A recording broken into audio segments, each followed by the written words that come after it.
السلام عليكم ورحمة الله وبركاته. أعزائي متابعي قناة اخترنا لك معايا. بعد ظهور حالات إصابة بمتحور كورونا، تأجيل الدراسة في بعض المدارس رسميا. تعالوا نشوف ايه الخبر ده وايه حقيقته. قررت مديرية التربية والتعليم محافظة القاهرة إعادة فتح باب التقديم للتحويلات الإلكترونية لتلاميذ بين المدارس والأجازات والإدارات التعليمية ومن المحافظات الأخرى للقاهرة مرة تانية لمدة أسبوع، على أن يبدأ يوم 27/8 لغاية يوم 2/9، تيسيرا على أولياء الأمور. ومن المنتظر أن يتم فتح صفحة التحويلات على موقع المديرية يوم الأحد القادم مرة تانية لمدة أسبوع، يبدأ من 27/8 إلى 2/9/2023.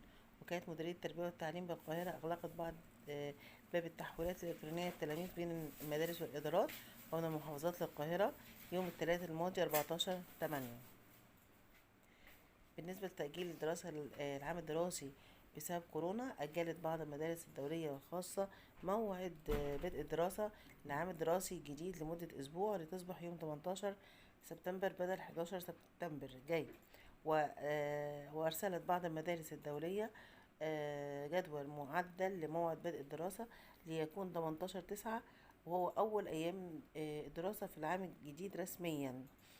وكانت وزارة التربية والتعليم الفني أعلنت الخريطة الزمنية للعام الدراسي 2023-2024 إن يبدأ يوم السبت 30/9 لغاية 8/6/2024 لجميع المراحل التعليمية المختلفة للمدارس الحكومية والرسمية لغات والخاصة لغات، على أن تبدأ أجازة نصف العام الدراسي يوم 27 يناير 2024.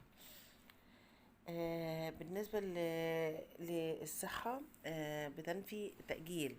كان الدكتور حسام عبد الغفار متحدث باسم وزارة الصحة والسكان نفى المعلومات المتداولة بشأن تأجيل الدراسة بعد اكتشاف حالتي إصابة متحور كورونا الجديد، لافتة إلى أنه حتى اللحظة الحالية فإن الأدلة العلمية لا تشير إلى هذا الاتجاه.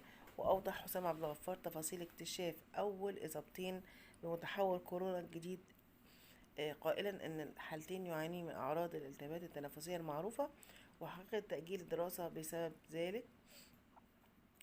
وتابع وقال خلال مداخلة هاتفية مع الإعلامية عزة مصطفى ببرنامج صالة التحرير المذاع على قناة صدى البلد إنه ينصح بأهمية ارتداء الكمامات في الأماكن المزدحمة